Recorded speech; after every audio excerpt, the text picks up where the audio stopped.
दोस्तों ये प्रश्न नीट 2024 में पूछा गया है। बहुत ही सिंपल क्वेश्चन है, आप इसे बहुत ही जल्दी सॉल्व कर सकते हो।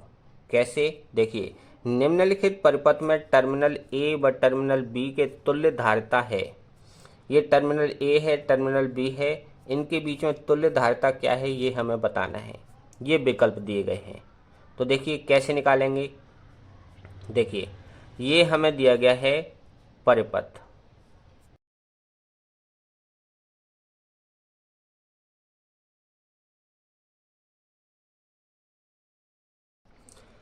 अब यदि आप यहाँ पर और यहाँ पर इन दो टर्मिनल्स के बीच में यदि कोई वोल्टेज लगाओगे तो वो वोल्टेज क्या होगा, यहाँ पर और यहाँ पर डिवाइड होगा, यहाँ पर और यहाँ पर डिवाइड होगा।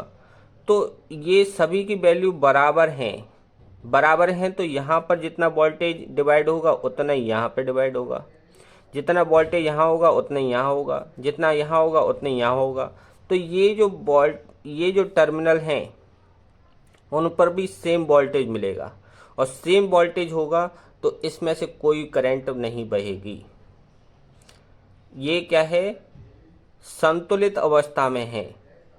ठीक है, तो इसमें से कोई करंट बहेगी नहीं, करंट नहीं बहेगी तो इसका कोई मतलब नहीं है।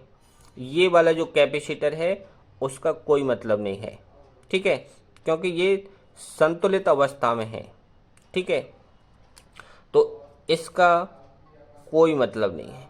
तो अब हमारा सर्किट क्या रह गया, अब हमारा परिपथ रह गया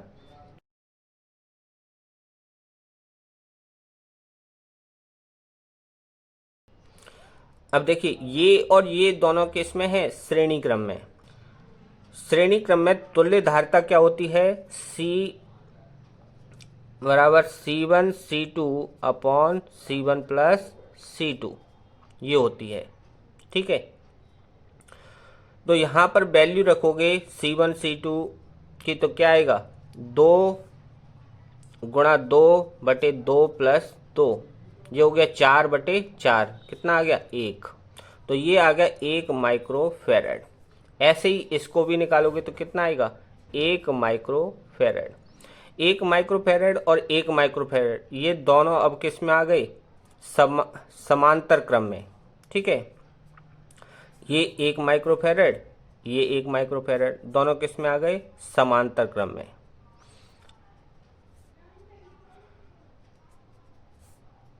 तो समांतर क्रम में धारिताएं जुड़ती हैं तो CAB जो आ जाएगा, A और B के बीच में इन दोनों को जोड़ दोगे, C1 प्लस C2। ठीक है, C1 का मान 1 माइक्रोफैरड, 1 माइक्रोफैरड, तो कितना हो गया, 2 माइक्रोफैरड। ये आ गया तुल्य धारिता A और B के बीच में। ठीक है, तो देखिए विकल्प कौन सा सही है, दूसरा। यदि ये आपको समझ में आ गया कि ये परिपथ संतुलित अवस्था में है, इस 2 माइक्रोफैरड का यहाँ पर कोई मतलब नहीं है, तो आप इस क्वेश्चन को बहुत इजीली सॉल्व कर सकते हो।